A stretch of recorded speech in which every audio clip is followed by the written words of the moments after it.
Computer. Hola, ¿qué tal? Gracias por conectarse. Estamos aquí en el Club de Lectura de Red Compleja. Nos estamos leyendo el libro de Antifrágil de Nassim Taleb y hoy vamos a discutir el capítulo número 18. Si nos sigues en YouTube y, ¿cómo se llama? Has podido hacer la lectura de los otros capítulos, pues excelente. Dale el me gusta y el seguir y todas esas cosas que están ahí en el YouTube para mejorar las cosas en el canal. Y en el capítulo de hoy, el autor hace énfasis y discute a profundidad lo que es la diferencia entre las cosas lineales y no lineales. Y lo lineal, si para explicarlo en términos, digamos, matemáticos, es que el resultado de una acción, o digamos que el resultado de la suma de unas acciones sea la suma de los resultados de las distintas acciones por separado. Es decir, que el resultado de la suma sea la suma de los resultados. Eso es lo que pasa cuando las cosas son lineales. Y tú te puedes imaginar que si tú vas Sí, a... Alfredo, a ver, te Sí, creo que se te perdimos, fue el ¿eh? internet. Sí, te perdimos un rato. ¿Perdió? Sí. Bueno, vamos a empezar aquí. Estaba explicando la diferencia entre el mundo lineal y el no lineal. Y el lineal es en el cual el resultado de la suma es la suma de los resultados. Mientras que en el no lineal es cuando a medida que tú vas sumando resultados, pues o si tú excitas el sistema con un input, una entrada que es mucho mayor, pues tiene unos comportamientos que se les llaman no lineales porque son o mucho más grandes de lo que sería la suma, o mucho peores o mucho mejores, según la connotación que se le dé a la linealidad. Entonces tú te puedes imaginar, por ejemplo, si yo tengo $10 y yo voy al mercado y puedo comprar 5 pedazos de pan, en un mundo lineal, si yo voy con el doble de dinero, compraría el doble de pan. Y eso es la linealidad. Ahora, ¿qué pasa? Que como el mundo es no lineal, tú de repente puedes conseguir un descuento porque estás comprando mucho, porque los márgenes de ganancia y una serie de interdependencias que hay detrás en el sistema que te permite que con el doble de dinero, en vez de llevarte el doble de pan, te lleves 3 veces más pan o etcétera. Y esas son las no linealidades. Se ven sobre todo en las asimetrías. Por ejemplo, no es lo mismo que yo te pegue 100 veces con una piedra de 1 kilo a que te pegue una vez con una piedra de 100 kilos. Y es que tu composición interna absorbe el shock de manera distinta según el tamaño del shock y la forma en que se asume y la forma en que se afronta la no linealidad, porque una cosa es, digamos, el shock, una cosa es lo que es la naturaleza, es el entorno, es la realidad, es lo que tú estás viviendo el día a día, y otra es tu exposición a esa realidad, tu exposición eh, digamos, a esa variabilidad, que sería, por ejemplo, pues tu sobrevivencia o la fuerza que tú ganas, siendo la variable del peso, pues la fuerza que gana el músculo. Si yo le meto mucho más peso de lo que el músculo realmente puede levantar, yo lo puedo incluso defragmentar, o sea, lo puedo romper al punto que lo destruyo. Entonces, la fragilidad y la antifragilidad en realidad se entiende, y esto es, digamos, la aplicación más matemática y la definición que hay. ¿Cómo es tu respuesta a la variabilidad? ¿Es positiva y crece o es negativa y más bien te destruye? Eh, y esta, digamos, no linealidad en la respuesta del sistema, pues está dado es por las interdependencias, por las conexiones, por las relaciones que hay dentro del sistema. Cuando nosotros tenemos respuestas que son mucho más grandes que el input, digamos, si yo le doy, aprieto algo y eso crece mucho más grande, es porque hay una propagación de mi esfuerzo, hay una retroalimentación en el sistema que está haciendo que se propague. Entonces, esos efectos cascada, digamos, pues, que pueden ser positivos o negativos según la aplicación y el caso que se está hablando, son los que son entonces los responsables para causar esas no linealidades y esas asimetrías. Desde el punto de vista negativo, por ejemplo, cuando él dice que la optimización es mala, ¿por qué él dice que la sobreoptimización es mala? Porque si nosotros tenemos un sistema en el cual una economía, una empresa, lo que sea, están todas operando en un rango minúsculo, que es el óptimo, y de ahí no lo puede sacar nadie, porque si no, cesan las operaciones, Basta con que tú tengas una perturbación en un lugar para que cause que otra parte se perturbe y que porque no tienen variabilidad, pues también fallen y se genere fallos cascadas. Y esos fallos cascadas son los que tú puedes interpretar luego como una gran crisis económica, como un gran crash, o cualquier tipo de estos eventos, digamos, catastróficos y gigantes que pueden existir en la ciencia, perdón, en la sociedad y en la economía. Entonces, digamos que eso es lo que está detrás de la linealidad y la no linealidad. Al final es una retroalimentación del mismo sistema. Y lo importante es entender y hacer la diferencia que realmente lo que importa no es tanto, digamos, la variabilidad de la variable en cuestión que te está estresando, o que es la volatilidad del mercado, o que es cualquiera de las cosas que están, digamos, de entrada en el sistema, sino también está cómo nosotros estamos administrando todo ello y la estrategia que nosotros estamos creando para lidiar con esa realidad. Y está en esa estrategia dentro de lo cual nosotros podemos generar el sistema y las interconexiones para que eso, o bien, si una cosa falla, se propague y todo falla, o si una cosa falla, ya existen los mecanismos y las respuestas para poder responder con opcionalidad, con diversificación, con crecimiento y con evolución, que es al final el mensaje que nos intenta dar el libro. Nosotros podemos generar estrategias antifrágiles, somos nosotros los que generamos la estrategia antifrágil y la realidad simplemente es como se llama, una caja negra sobre la cual tenemos muy poca predecibilidad, muy poco, digamos que muy poco control sobre realmente qué es lo que puede pasar o no, existe mucha incertidumbre y en el mundo en el que vivimos, donde todo está conectado y donde todo además está optimizado, pues tenemos fragilidades de que los fallos ahora se propagan por todo el sistema. Una protesta en Brasil desata una protesta en Turquía que tumba a Putin, que acaba con el precio de no sé qué tal y terminas un país como Corea en una guerra civil que desata otra guerra mundial. No tenemos ni idea, ¿me entiendes? El mundo en el que vivimos, eh, porque la interconectividad y la interdependencia es demasiado alta. Entonces, bueno, con esto, en verdad, ya hasta aquí llego, creo que se me fue un poco la hostia. Y bueno, aquí les paso el micrófono para conversar de no linealidades, de exposición, de riesgos, de manejo, de organizacional y todas las cosas que han estado sido mencionadas en este capítulo. Muchas gracias por escuchar.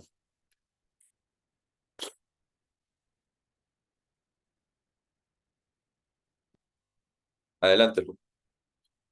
O sea, a ver, la no linealidad al sistema se la dan las múltiples interdependencias, ¿o no? O sea, si tenés muchas partes interactuando, eso es lo que hace que sea no lineal, ¿no? Si en una empresa, ¿de qué dependen las ventas del mes que viene?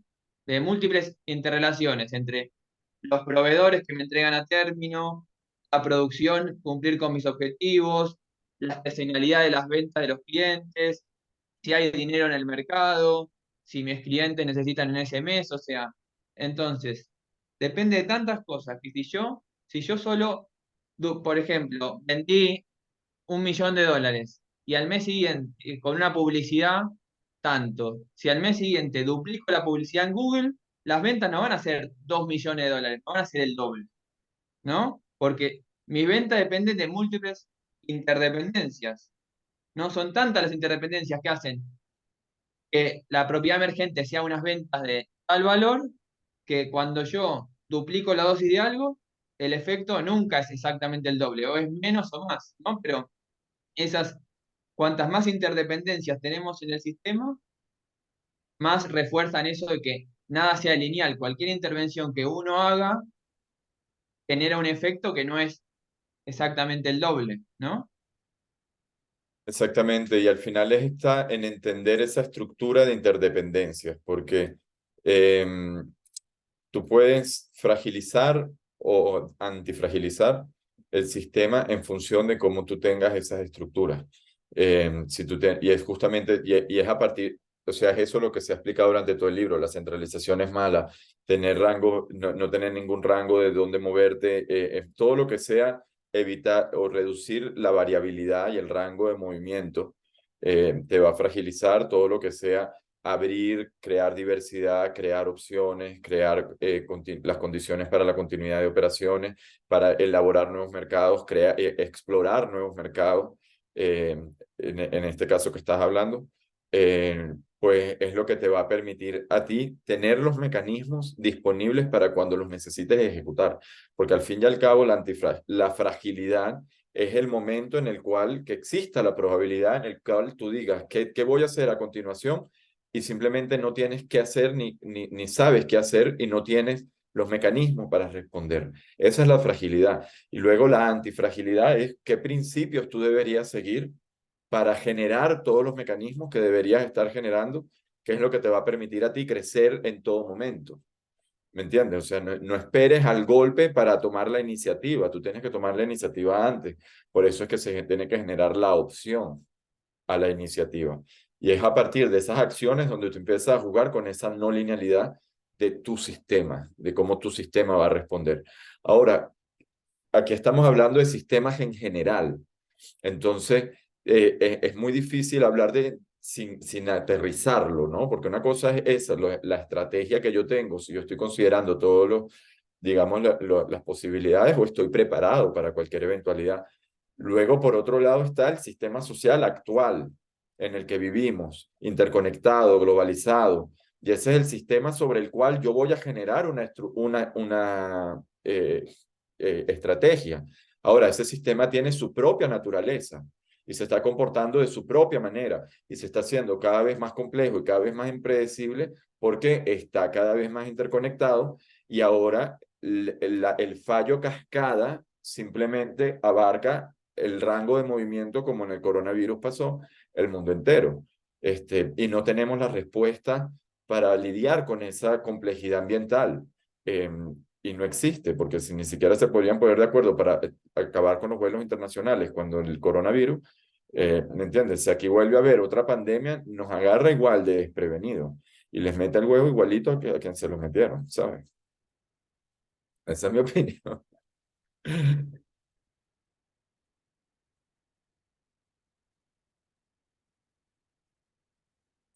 Adelante, Reginaldo. Yo siento como que al entrar al mundo, pues, de los sistemas complejos, tampoco nos tenemos que quedar atrás con la idea de que no es algo que pueda ser modelado, ¿no? Sí existen paradigmas cibernéticos y lógicos que pueden computar la causalidad no lineal, ¿no? Que sería la causalidad circular, que es la que genera los feedback loops, tanto positivos o negativos, o las diferentes redundancias que se van creando en un sistema. Y también, pues, desde una perspectiva biológica, se han hecho varios estudios de que cómo cuando se afectas a una sola neurona, se vienen efectos en cascada que tienen fenómenos macros mucho más fuertes que tan solo empezaron con la activación de algo minúsculo, ¿no? Sí es cierto que eh, dentro de un sistema complejo es muy difícil llegar a predecir las externalidades que se va a causar con la interacción que vas a tener en un sistema complejo donde hay muchísimas interdependencias, pero yo creo que en sí las limitaciones técnicas, por lo menos para quererlo intentar desde una manera descriptiva del sistema y no como decir, sabes que intentarlo cambiar, eh, se están abriendo las puertas, ¿no? Para poderlo entender un poquito mejor cómo funcionan y no quedarnos conformes con la opacidad de nuestra incapacidad, pues. Claro, y en ese sentido yo diría que la práctica es súper importante, ¿sabes? Porque en la parte, con la práctica, primero, existe siempre, que lo comentábamos antes, un propósito sobre el cual se está estudiando al grupo social. O sea, se está estudiando, por ejemplo, qué función tiene, sea la de consumo, en el caso del marketing, etcétera, o sea, simplemente pues cómo hacer funcionar una empresa o cómo poner a funcionar una estrategia en la bolsa de valores, o sea, cualquier eh, digamos, sistema que tú quieres llevarlo a la práctica, tienes que saber cómo funciona y a partir de cómo funciona y porque tiene un funcionamiento natural, tú puedes empezar a estudiar de manera evolutiva cómo es la manera en la cual deberías tratar con el sistema para no alterar el propósito a través digamos, de la interacción y del aprenderlo con el tinkering y con la evolución, más allá de la o sea, crear teorías demasiado complicadas o digamos in vitro del sistema sin realmente tratar con él, particularmente. Y luego lo que tenemos nosotros como ciencia de sistemas complejos, que existe y está formalizada y cada vez tenemos, allá está journals que están abriendo este año, tanto en PLOS ONE como en Nature, de complejidad como tal, es cuál es la ciencia de esa agregación no lineal, porque al final lo que hace que el sistema sea complejo es la no linealidad. ¿Me entiendes? Entonces, tú tienes unas partes y tienes unas relaciones y esas relaciones pueden tener una distribución, como son en caso de redes, que no necesariamente tienes un feedback loop, pero que tienes, ¿sabes? Esos enlaces que están creando todos los canales de igual manera y de una manera muy compleja, como se hacen las interacciones one-to-one. O sistemas dinámicos en los que, bueno, directamente haces el enlace entre dos variables distintas y su coevolución. Y a partir de ahí tú puedes elaborar mapas conceptuales, sobre todo a partir de ciertos comportamientos y si eso da lugar a qué tipo de comportamiento, digamos, emergente en el macro. Así como, por ejemplo, la independencia de las partes te lleva a generar una gaussiana, si todas las partes son independientes y la interacción no tiene nada que ver con la una con la otra.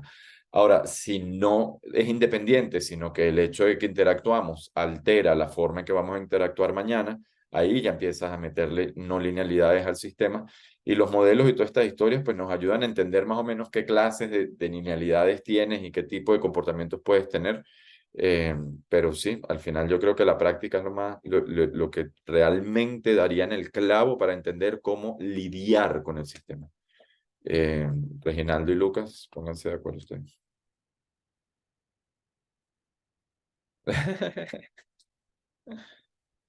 Bueno, pues le voy a tomar la palabra. A mí lo que se me viene a la mente es también, por ejemplo, en sistemas complejos que tienen una carga ética mucho más fuerte, que es como los seres humanos, y sobre todo en las áreas de ciencias sociales, una de las limitantes técnicas para poder hacer ciencia detrás de ellos era que no se podían hacer randomized control trials, no sé cómo se dice en español. Sí. Eh, eh, Pruebas aleatorias controladas, podría ser. No, no sé cómo es la traducción exacta. A/B testing, ¿no? Ajá, el RCT. Mm. Ajá. Y, y, por ejemplo, uno de los ganadores más recientes del premio Nobel, creo que fue el 2019, es una mujer que se apellida Duflo, un hindú que se llama Banerjee y Kramer. Ellos empezaron a hacer RCT testing de intervenciones económicas donde se les daba grants a diferentes personas y seleccionaban a diferentes poblaciones con un sistema de control. Y entonces ahora ya tenemos una capacidad técnica para poder por lo menos tener la arquitectura de la metodología para llevar a cabo eh, tenemos la metodología para llevar a cabo intervenciones y estudios sobre consecuencias económicas dentro de esa área de estudio que mucho tiempo no se llegó a hacer, simplemente venía de parte de la teorización de las personas y ahora ya puedes entrar al field a poder hacer estudios a partir de eso, ¿no? Y también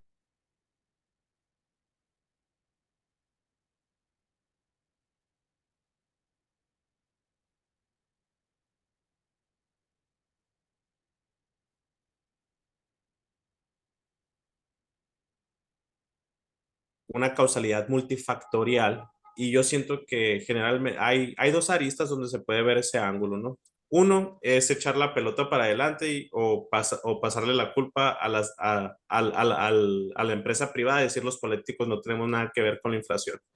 Y otra es que el ruido sobrellevó a la ciencia, pues que vendría siendo la economía, ¿no? Porque sí puedes ver muchos datos econométricos que te pueden dar correlaciones, que te pueden decir, sabes que esto fue la causa de esto o esto fue la causa del otro, cuando no se entiende bien cuál es la causalidad. Pero lo que se ha entendido es que tanto la creación de inflación o de deflación es exclusivamente un fenómeno monetario. O se imprimió dinero de más como lo que pasó en Venezuela, como lo que está pasando en Estados Unidos, como lo que viene pasando en Argentina, o no se imprimió suficiente dinero para, para frenar o amortiguar las corridas, que fue lo que pasó en la Gran Depresión en Estados Unidos. Y entonces los países que adoptaron esa, esa prescripción de cómo mantener la inflación son los países que no tienen problemas de inflación, que es la mayoría de los países del mundo. ¿Por qué? Porque tienen un buen control sobre la emisión monetaria que se está teniendo. En contraste, los países que vienen con la nueva teoría monetaria, que dicen, ¿sabes qué? Se puede crear, se puede trabajar con deuda, son los que en general están teniendo más problemas en este nuevo paradigma monetario, ¿no? Y luego está la gente como los de El Salvador que metieron todo en Bitcoin y cuando se les cayó la economía completa.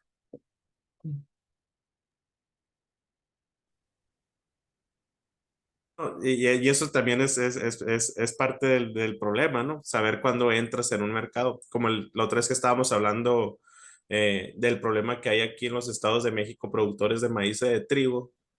La gente empezó a sembrar trigo y maíz a un nivel desmedido porque venían unos precios máximos históricos y pensaron que iba a permanecer así el precio. Cuando en Mm, realidad pues sabemos de que si hay una exploración de precios muy alta y que hay una divergencia muy fuerte del precio de la media, la verdad, lo más intuitivo o lógico, que en este caso no lo fue, es ser un poquito prudente con la exposición que vas a tener sobre ese mercado. ¿Por qué? Porque la probabilidad de que algo siga creciendo después de haber crecido mucho se va reduciendo a la magnitud que este sigue creciendo y de la misma manera cuando algo cae, ¿no? exactamente. Cuando el siguiente no es lo mismo, el siguiente, la contribución del siguiente no es lo mismo que la contribución del anterior. Y eso también es es el mismo efecto no lineal de agregación y que es cascada. El hecho de que no se propaga en cascada, sino recibe como cascada. Me explico. Eh, Al fin y al cabo, de fondo siempre está es ese efecto. Lucas, ¿querías decir algo? Sí, estábamos, ahora comparto algo, Reginaldo, de lo que decías vos, que charlamos un poco de eso de la inflación. Eh, Me parece que desde los sistemas complejos, la inflación, o sea, es multicausal, porque depende de múltiples interrelaciones.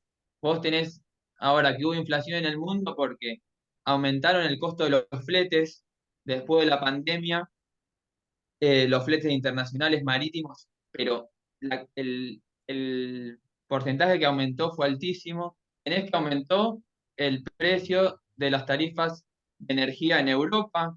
Eso no tiene que ver con la emisión, tiene que ver con la guerra. También con la guerra se generó el aumento del precio de las materias primas en Ucrania.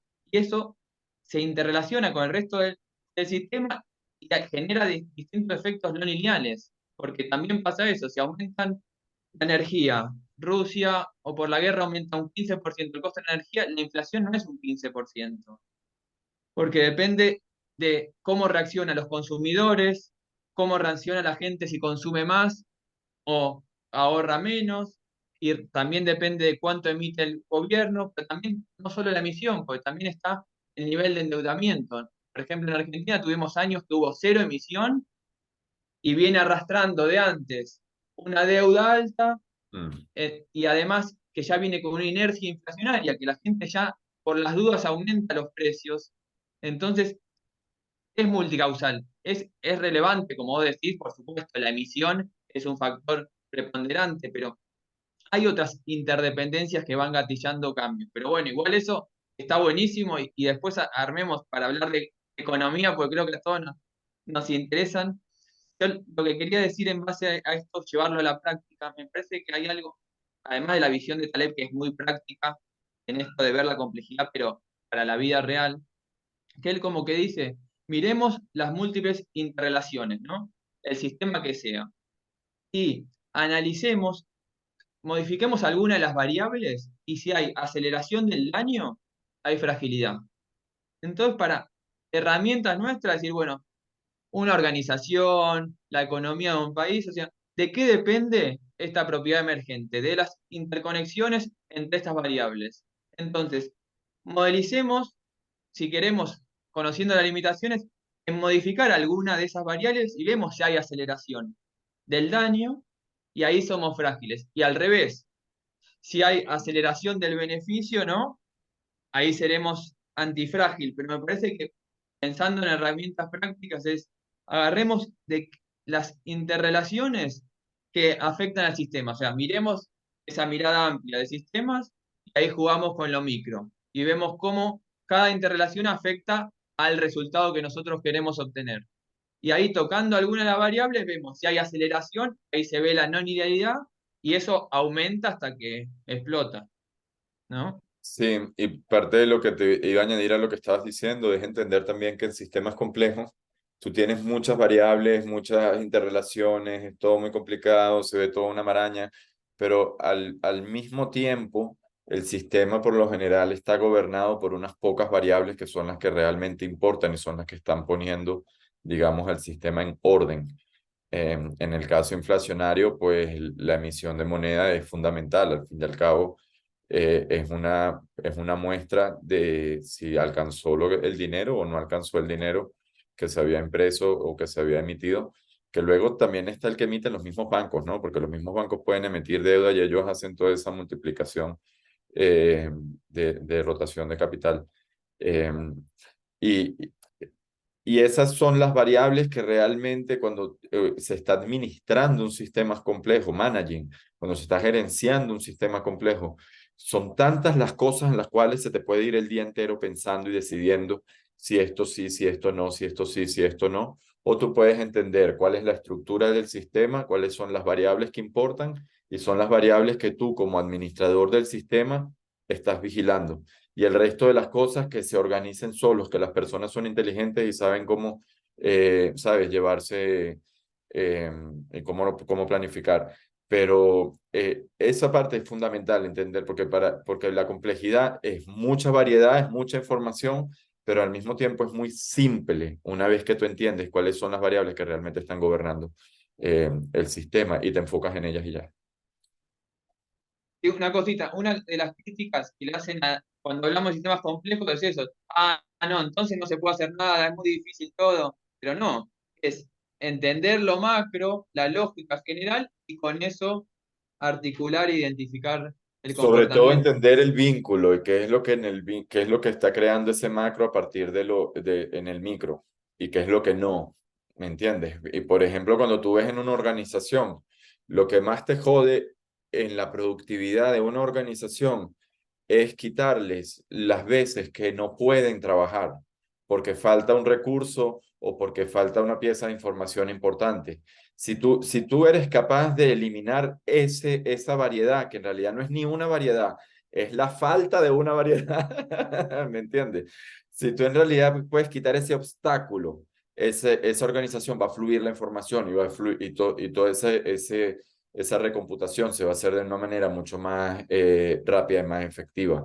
Y el problema de los datos y la optimización es que las variables que realmente importan ni siquiera están en los datos, ni siquiera existen en los datos, porque son las variables que están generando el ambiente en el cual ese sistema se está ejecutando y operando. Por eso es que yo digo la parte práctica es fundamental, porque en la parte práctica, la gente que ha administrado empresas su vida entera, ellos no necesitan ver una cantidad increíble de datos para poder reconocer inmediatamente a través de la intuición qué es lo que está faltando, qué rol es el que está faltando o qué persona no está haciendo, ¿me entiendes? Y son, es una profundidad del sistema social que simplemente cuantificar datos y patrones y tal, ahí no lo vas a ver. No importa cuánto detalle tú tengas del dato individual, porque de eso no va. Porque es como tener el detalle individual de cada una de las cajas que están en el container y no saber que el container está en un barco, ¿me entiendes? Que está yendo para arriba de que todo se va a ir para el fondo del océano de igual manera. O sea,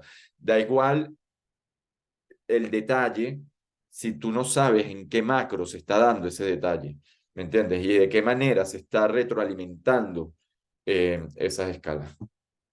En fin, Alex. A mí lo que me hizo pensar esto de los modelos es en la importancia del tamaño del efecto.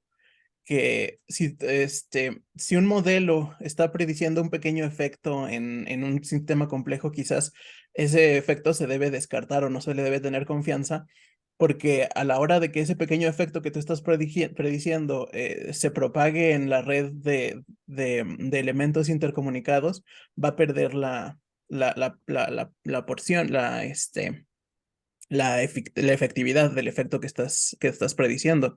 Entonces, quizás la confianza en esos efectos, en las predicciones del modelo también se podrían ver como no lineales, en el que solo un efecto muy, muy robusto se debe considerar cuando está uno pensando en sistemas complejos.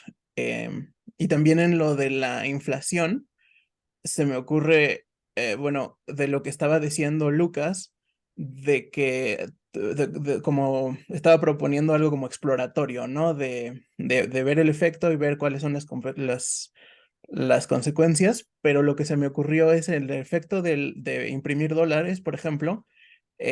Algo interesante que pasa es que conforme más dólares se han impreso, eh, y más, digamos, se hace a más escala esos gastos de dólar, el dólar más se utiliza alrededor del mundo y esa utilización del dólar a través del mundo encubre los efectos inflacionarios en Estados Unidos. Quizás si estuvieras imprimiendo tanto dinero en un ámbito más acotado, que sería Estados Unidos, ya encontraríamos efectos inflacionarios más fuertes, pero como el dólar lo están trabajando los chinos, lo están trabajando en todos lados, ese efecto inflacionario no se nota tanto, pero se vuelve más frágil, de que en el momento en el que el dólar no sea tan requerido a nivel mundial, quizás todo ese efecto inflacionario se venga de sopetón, digamos.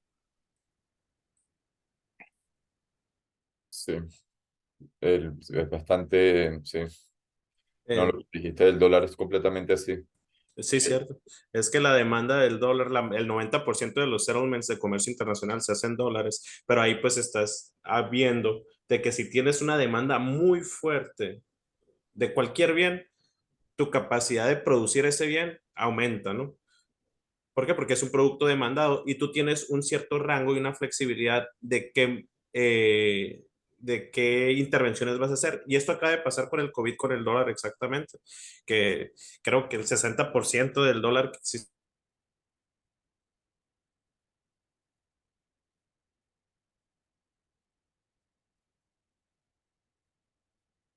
desde la historia que inició Estados Unidos, el 60% se imprimió pues, durante el periodo del COVID, pero sí había un efecto inflacionario muy fuerte en Estados Unidos. ¿Por qué? Porque se sobreestimó la demanda que realmente existía de dólar ahí. Yo, antes de que hiciera la intervención, Alex, quería intervenir precisando sobre el aspecto del discernimiento del ruido, ¿no? Porque ahorita existe una sobreestimulación de datos que nuestro cerebro por naturaleza siempre va a tratar de buscar patrones y es ahí donde pues donde nacen muchas correlaciones espurias, ¿no? Y hay muchos ejemplos muy graciosos en el internet donde dicen, ¿sabes qué? La correlación de número de asesinatos con la venta de helados. No es por el helado que hay más asesinatos, ¿no? Porque tiene una paridad casi del uno, ¿no? Entre el otro. Y ahí se da cuenta, pues la gente, ¿sabes qué? Es el calor, que es una causa detrás de eso, y que sabes que el calor hace más agresiva a las personas y en los veranos es cuando suceden más los arranques violentos, ¿no? Porque el calor te causa más alcohol y el alcohol, Ah, ¿me entiendes? O sea, Y, y yo siento que esa capacidad de tener un bisturí en la mente para ir quitando el ruido, para llegar a los verdaderos factores determinantes más que causas, yo siento que es una capacidad muy importante de desarrollar. la forma en que ellos lo hacen en la escuela de riesgo esta de que ellos crearon de Nassim, cuando hablan de el portafolio, ellos lo que hacen para ver si es cóncavo o convexo y si es antifrágil o no, es estudiar un portafolio en particular. Un portafolio no es nada más que una colección de posiciones con una cierta exposición, un cierto tamaño de, o sea, de dinero que se ha metido en ese stock. Y eso varía por porcentajes, más tanto y menos tanto por ciento todos los días. Y el portafolio como tal, pues sube o baja todos los días. Y al final tú tienes una variable que es el performance del portafolio como tal, que es simplemente cuánto está ganando y cuánto está perdiendo a nivel de porcentaje. Y tienes en la otra variable lo que sería la cantidad de variabilidad que hay en el sistema. Eso puede ser el índice VIX directamente, que es un índice que te resume más o menos cuánta volatilidad hay en el sistema, o tú lo puedes sacar en función de simularlo en tu portafolio, digamos, en el Excel. Tú puedes simplemente meter una gaussiana o una distribución que tú quieras en cada una de esas acciones a las cuales tienes exposición y tú mismo variarle y ver qué pasa con cómo es la distribución de tu ganancia o posible pérdida en función de que tú le varías la variabilidad a cada una de estas acciones, llevarlas hasta cero, que desaparezcan por completo, etcétera, esto y lo otro. Y a partir de ahí sale una respuesta del sistema frente a una cierta variabilidad. Y ellos determinan si es frágil o antifrágil. Eh, la manera de llevar eso a cabo digamos, de una manera mucho más genérica y para cualquier sistema, cualquier estrategia, creo que es un poco más complicado porque habría que cuantificar unas cosas que no siempre se tienen cuantificación y por eso es que él te da estos principios filosóficos para que tengas al final la toma de decisiones en este sentido. Y en cuanto a los métodos, el problema de los métodos en los que decimos como, o sea, por ejemplo, un problema de ese método en el cual mi portafolio al final no es nada más que una regresión, digamos, porque al final es una suma con unos coeficientes de unas acciones. La cuestión está en que en un mercado, si una acción cae, lo más seguro es que todas cayeron. ¿Me entiendes? O sea, si 3 acciones cayeron es porque lo más seguro cayó el mercado entero. Sabes, tú no tienes esa independencia de que una cae, otra no cae, etcétera, etcétera. Entonces, en esa no linealidad está también cómo se va a comportar aquello que le está dando entrada, digamos, a tu estrategia, aquello que sería tu input. Lucas o Reginald. Sí, por eso muchas veces tampoco sirve diversificar, porque vos diversificás entre varias parecidas y te cae una y te caen todo. Caen todas al mismo tiempo, cuando mucho diversificas, pero en varias cestas en el mismo camión. Exacto. Yo lo que quería agregar también, que habla el capítulo, que me parece que a veces nos olvidamos, es que cada vez el sistema es más complejo, como venimos diciendo, más interconexiones, o sea, y esas interconexiones generan que lo que tiene alguna falla caiga más rápido, se vuelva más frágil.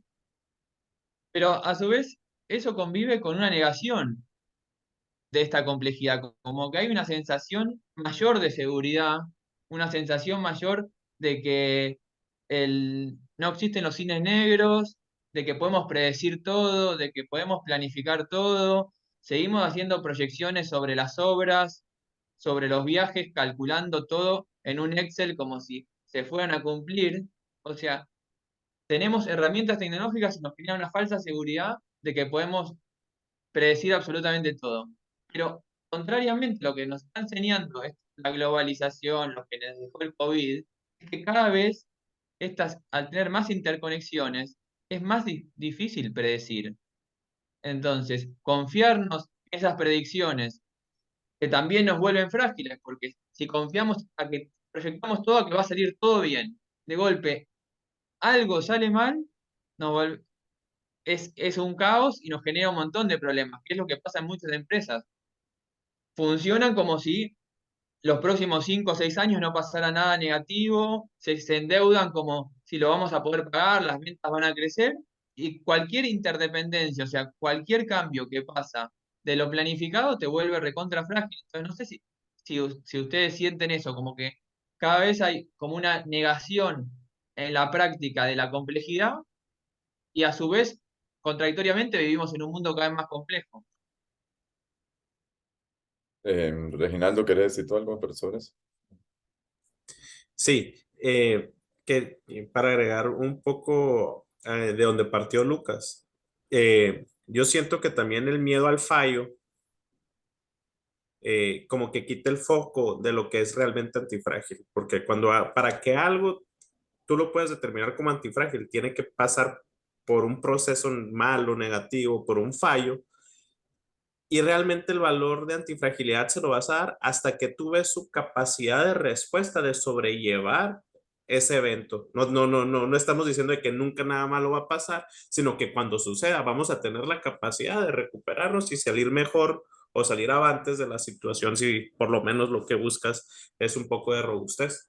Y me quedo dando un poco, dando vueltas en la cabeza ahorita que mencionó Lucas el caso de Europa y el problema de energía, porque recuerdo una intervención que tuvo Trump, que la verdad yo no comparto mucho con sus formas, pero me pareció muy curioso cuando él tuvo una intervención ahí en Bruselas, que le dijo a Alemania que cómo era posible que le estuviera comprando la mayoría de su energía a Rusia y que iba a tener una energía, como una dependencia de ellos, y todos se estallaron de risa. ¿Y qué sucedió 2 años después? Una guerra con, con Rusia, los precios de energía se subieron y los que terminaron pagando fueron las personas. Y entonces ahí la falta de opcionalidad que tuvo el Estado europeo de que sabes que en caso de que algo salga mal con Rusia, que se hubo muchas red flags, como se le dice, las banderas rojas para decir eso, no lo hicieron retomar su posición comercial energética que tenían con ellos. Y hasta aquí cierro. Pero es que yo creo que la Unión Europea es el ejemplo de lo que es fragilidad, ¿sabes? Y a mí el tema de antifragilidad me encanta, me parece fascinante entender tal, esto y otro, pero a mí me parece que simplemente reducir la fragilidad ya tiene tela, ¿sabes? Ya tú simplemente, ¿cómo puedo reducir la fragilidad? Ya la discusión es profunda, porque entender qué te fragiliza y qué es lo que te está fragilizando dentro de tus propias decisiones es clave, ¿me entiendes? Después, el tema de que si llega a ser antifrágil o no antifrágil, este y lo otro, ¿qué es lo antifrágil en el caso de la Unión Europea? Que salga fortalecida. Si la Unión Europea, a mí me parece que es fatal, o sea, la forma en que yo vivía en España durante la crisis, la forma en que en esos países le dijeron quiébrense, fue brutal y simplemente por mantenerse en esa, digamos, sobredependencia. Y es que las interdependencias son tanto para lo positivo como para lo negativo, ¿me entiendes? Y eso es parte de lo que hace más difícil todavía como hablar de estos conceptos, ¿no? Porque la complejidad es lo mejor que existe para el ser humano, o sea, por eso es que tenemos cultura, por eso tenemos lenguaje, por eso tenemos herramientas, por eso tenemos todo este tipo digamos, de variedades en la sociedad. Ahora, tienen una parte también negativa. ¿Por qué? Porque tú ganas, pero tú no ganas sin dar. O sea, es como hay una parte de la entropía que es, digamos, la capacidad de comportamiento que se comparte cuando nosotros empezamos a crear complejidad y a partir de compartir entropía, poder coordinar nuestros comportamientos, pues podemos hacer esas cosas que digamos que en aislamiento no podríamos, pero hacerlas también me quita espacio de mi aislamiento, ¿me entiendes? O sea, yo cedo parte de mi libertad para poder convivir, poder existir en un conjunto. Y digamos que pues por ahí es donde es ahí donde está, digamos, que la base de entender lo que es complejo, lo que no es complejo y cuando se está tratando cosas que son complejas de manera como si no lo fueran, que es la mayor fragilidad en cuanto a las estrategias realmente, es considerar la gaussiana, es considerar que no existen los eventos extremos, es considerar que no existen las interconexiones y una cantidad de cosas que al final son, y porque son, en algún momento se van a manifestar y cuando se manifiesten es que ¿saben? Se va a llevar se lleva abajo eh, simplemente por no tener cómo responder. Eh, es por ahí. Se me va. Alex, A mí me hizo sentido lo que decía Lucas de que de que por más que se hace complejo el mundo, menos complejo se siente, ¿no? Y creo que tiene que ver con la búsqueda de, ¿cómo se dice?, de eficiencia, que el mundo se vuelve más y más complejo, pero la búsqueda humana de la eficiencia y de que todo sea como comfy, que todo sea sencillo y que para mí la experiencia de una persona viviendo en el mundo cada vez es más seamless. No hay obstáculos, no hay nada, porque es esa búsqueda de eficiencia que está escondiendo la cantidad de interconexiones y de complejidad que cada vez más hay en el mundo. Y también está maleducando a la gente, dicho sea de paso, ¿no?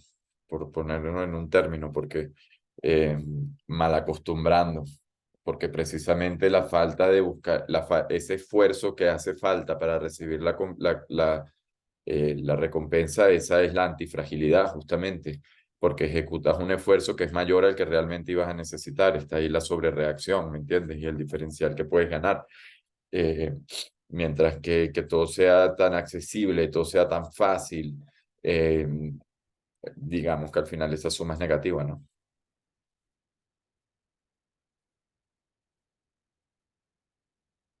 Lucas, ¿querías decir algo? No se escucha. Perdón, comparto que con solo evitar ser frágil tenemos un montón. O sea, para trabajar ahí, porque también es cierto que para mí, para ser antifrágil, primero tenés que evitar ser frágil. O sea, que para filosofar, primero tenés que sobrevivir. O sea, primero no tenés que, para hacer plata, primero tenés que evitar la ruina. Entonces, evitar ser frágil, o sea, enfocarse en eso, en cómo no ser frágil, redundancia, opcionalidad, tenemos un montón. Y después, si es posible beneficiarse del azar y ser antifrágil, en algún momento estar predispuesto para que la suerte positiva nos toque, es buenísimo. Pero me parece que para trabajar eso de evitar vía negativa, ser frágil es como lo inicial. Y controlar la exposición es lo segundo que estás queriendo decir. Cómo aprender a controlar la exposición para estar expuesto para el cisne negro positivo, el evento positivo. Adelante, Regina. Eh, yo quisiera retomar un poco el tema que expusiste sobre cuando armas un portafolio de inversiones. Yo estuve trabajando algunos años armando portafolios de criptodivisas y una de las cosas que yo logré ver es que cuando tienes un portafolio diverso, en realidad los que te generan en el mundo de las criptodivisas, en bolsa casi no he trabajado, los que te generan la mayor número de pérdidas y ganancias se reduce a un número muy pequeño de exposiciones que estás teniendo. Y entonces es ahí donde ya puedes hacer el tinkering de que sabes que esta exposición que tengo a determinada moneda es innecesaria. ¿Por qué? Porque me genera mayor volatilidad dentro del portafolio. O es innecesaria porque es la que me está generando el mayor número de pérdidas. Y también dentro de esos clústeres o de las agrupaciones que estás teniendo, sucede eso lo mismo. Por ejemplo, un caso muy común es en las empresas que se dedican a las ventas. Tienes de 16 empleados, generalmente la raíz cuadrada del total te va a ser el 50% de las ventas o el 20% te va a ser el 80% de las ventas si sigues la distribución de Pareto, ¿no? Y a mí lo que me parece muy curioso es cómo la naturaleza tiende a a ese tipo de distribuciones en todas las áreas, ¿no? Si te vas a escritores de libros, el 20% de los escritores te va a hacer el 80% de las ventas, o la raíz cuadrada del total te va a hacer el 50% por lo menos. Y, y pues te habla de que realmente estamos respondiendo a un orden mucho más profundo, más allá de lo que nosotros podemos llegar a prever o considerar o podemos dedicar, porque lo mismo si tú ves la distribución de ingreso en países comunistas, si tú te ibas a las cabezas de los partidos, iban a ser los que iban a tener acumulado la cantidades más grandes de dinero dentro de ese sistema. Entonces, aún así, cuando hay un esfuerzo activo y constante para tú querer cambiar las distribuciones o querer cambiar los efectos, existen constantes que permanecen ahí. Claro, y en ese caso, todas esas distribuciones se dan por efectos de agregación. No sé si lo ves, es agregación en el tiempo. Que en el tiempo las cosas se agreguen y que las cosas además se agreguen de manera proporcional a su tamaño. Como puede ser la gravedad, algo que es más grande atrae más porque tiene más masa. Es como lo del efecto un autor que ya tiene 5.000 citas, es mucho más probable que gane otras 5.000 citas que un actor que no tiene, ¿me entiendes? De 0 a 5.000 es mucho más difícil, de 5.000 a 10.000. Simplemente porque ya tienes más exposición, mientras tienes más, piénsalo como la red, tienes más exposición. Ahora, si antes tenía de una rama nacieron 5, de 5 me nacen 25 y de 25 me nacen 100 y eso explota.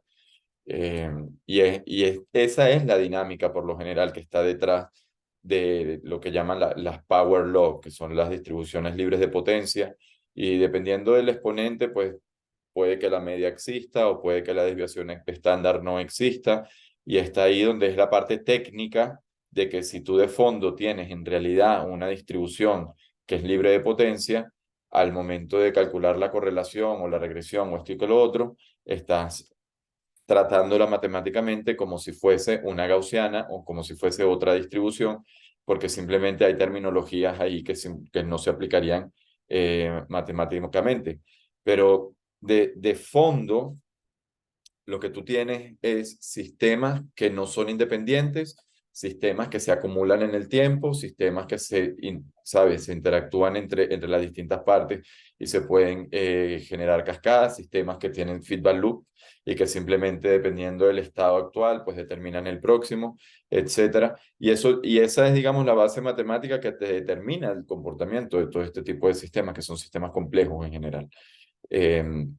Y no, o sea, es como que un poco es la amalgama que está detrás de todas estas distribuciones que vemos en la naturaleza porque están compartiendo procesos físicos de agregación y de acumulación y de cascada, etcétera.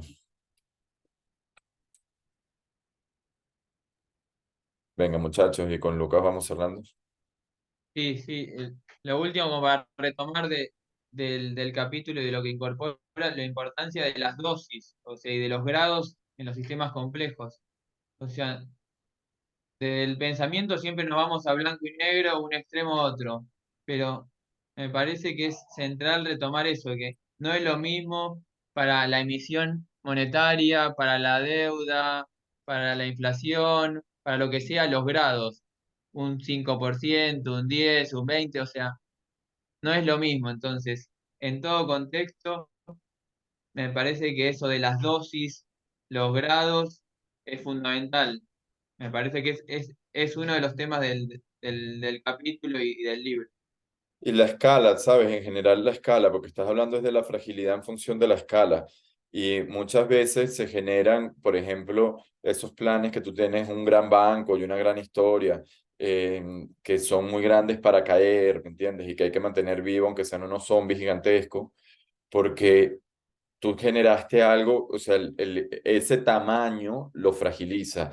Entonces el sistema muchas veces es frágil con la misma variedad, si en lugar de tenerla como si fuese una gigantesca, la tienes distribuida en 100 pequeñitas, que al final como un fractal, lo que se ve igualito en grande, lo ves igualito en pequeño, ¿me entiendes? Pero el hecho de que sean varias pequeñas le da un dinamismo distinto al sistema, porque tú puedes, y es lo mismo, es lo que estamos hablando, es el tamaño y la respuesta que va a tener el sistema a la dosis, si la das como una grande o si la das como múltiples pequeñas. Y aquí existen múltiples arquitecturas, por eso es que esto en abstracto cuesta tanto poderlo aterrizar, porque realmente depende del caso muy particular de la aplicación en la cual se esté hablando, cómo tú deberías entonces tomar este tipo de principios en aplicación. Porque no es lo mismo para nada manejar la macroeconomía que manejar un equipo de fútbol, por ejemplo, o una empresa de 16 personas. Sin embargo, un salón de clases, por ejemplo, también, ¿me entiendes? Sin embargo, tienen los mismos principios, partes y relaciones y distintas acciones que uno puede tomar. Así que nada, muchachos, muchas gracias por conectarse una vez más el día de hoy. Los saludo aquí desde Arizona. Estoy pasándome unos días aquí en el desierto. Y bueno, nada, espero que les vaya bien. Para la semana que viene nos estamos hablando.